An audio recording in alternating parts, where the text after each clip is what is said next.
अब एक नॉर्मल इंसान से पूछा जाए, आप अमीर बनना चाहते हैं? बड़ी अच्छी बात है। अमीर लोग कैसे होते हैं?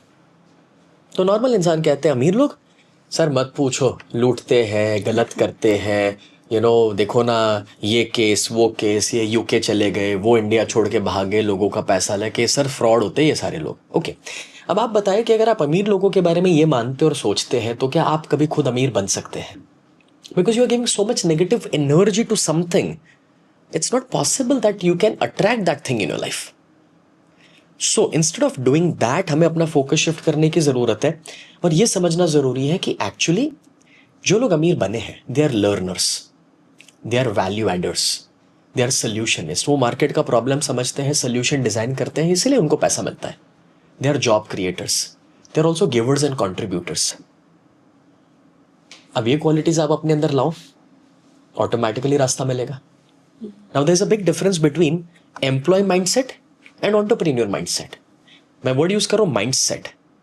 एम्प्लॉय या entrepreneur की बात ही नहीं कर रहा मैं। I'll just give you a very small story. I was 16 years old when I started my career. तो मेरे पास पैसा नहीं है मगर मुझे कमाना है, सफलता नहीं है, रिसोर्सेज नहीं, अपॉर्चुनिटीज नहीं, बट मुझे सफल होना है। तो मेरा थिंकिंग बहुत सिंपल था। जिस कोच के साथ, जिस सर के साथ, जो मेरे मेंटर रह चुके हैं, जिनके साथ जब मैं जुड़ा 16 साल की उम्र पे, तो in a way it was more of a assistant kind of a job जो मेरी थी, बट मैंने उसे जॉब के रूप में कभी किया ही नहीं था। आई owned what I was doing. मैं जिस दिन उस ऑफिस में गया था उसी दिन से मालिक बन चुका था। मतलब क्या है समझाता हूं। मैंने सिर्फ उतना ही नहीं किया जो मुझे कहा गया था। मैंने हमेशा ये देखने की कोशिश करी कि पानी का ग्लास यहाँ पर रखा हुआ है, किसी ने नहीं लिया है तो मेरा काम नहीं है, प्यून उठा लेगा, सफाई वाला लेगा, नहीं। अगर मेरी नज़र में आया है तो मैंने उठा के उसे सही जगह पर रख लिया है। मैंने ये देखा कि मेरे सर कहाँ पर कोई ऐसी जगह पे अटक रहे हैं जहाँ पर मैं उनकी मदद कर सकता हूँ। I did that. Now that could be कि जब मैं उनके लिए लैपटॉप ऑपरेट करता था तो मैंने ये देखा कि बीच में वो चाहते थे कि उनके फोटोग्राफ्स ले लें, तो मैंने कैमरा ऑपरेट करना सीख लिया। उस ज़माने में कोरल ड्रॉ के सॉफ्टवेयर लगते थे डिज़ाइनिंग के लिए, जो उनकी एड्स बनती थी, मैंने वो सीख के उनके लिए करना शुरू कर लिया। I asked myself where can I add value, if this was my company, if I owned this, तो मैं कैसे इसे ऑपरेट करना चाहूँगा। एंड मज़ेदार बात, 6 महीने के अंदर ही मुझे पार्टनरशिप वहाँ पर 16 साल की उम्र पे पहली बार ऑफर करी गई थी। बट उससे पहले तक जब सर मुझे कुछ पैसा देते थे as a job kind of a thing, तो मैं सर से एक ही चीज़ बोलता था कि सर इसके लिए मैं काम नहीं कर रहा हूँ, I don't want this. Surely मेरी ज़रूरत है, मैं कर्जे में था तब एक्चुअली, बट मेरा एटीट्यूड एंटरप्रेन्योर वाला था।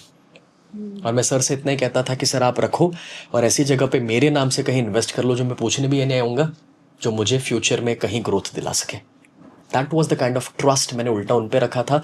वो ट्रस्ट मुझे रिटर्न में मिला and I went forward. So today in my business also I teach my employees that अगर आप ये सोचोगे कि आपको 20,000 का जॉब मिला है, आपको काम 20,000 का करना है।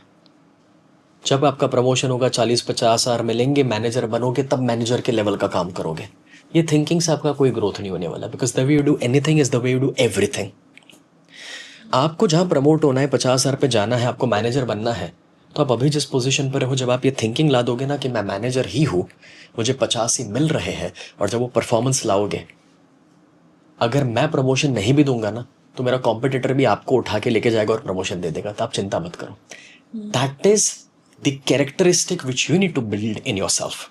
And I have seen I have seen कि जितने भी लोग अमीर है ना, उनके अंदर ये सारी क्वालिटीज़ मैंने ऑब्जर्व करी है। I am not talking about those 10% of the people जो कुछ गलत करते हैं, जो हेडलाइंस में चले जाते हैं, उनकी हम बात ही नहीं कर रहे। We need to focus on the other 90%, and I have seen कि वो 90% के अंदर ये ओनरशिप वाली क्वालिटी होती है। ये वो लोग हैं जो किसी के रैंडम की शादी में भी है ना, दोस्त की शादी में, वो गलती निकाल के नहीं बैठते हैं कि खाने में पूड़ियाँ और रोटियाँ ख़त्म हो गई। वो एम्प्लॉय माइंडसेट है। वो बंदा, उसको दिख जाएगा कि कुछ इशू है और बोले मेरे दोस्त की या रिश्तेदार की भी शादी है, तो वो उतनी तो वैल्यू सिस्टम रखता है अपने अंदर कि वो कहीं पीछे जाके कोई मैनेजर से बात कर ले कि भाई क्या और हम कहाँ मदद कर सकते हैं, भाई इसकी शादी में परेशानी नहीं होनी चाहिए, उसका नाम खराब नहीं होना चाहिए। So that's the kind of an attitude which you need to bring in your self.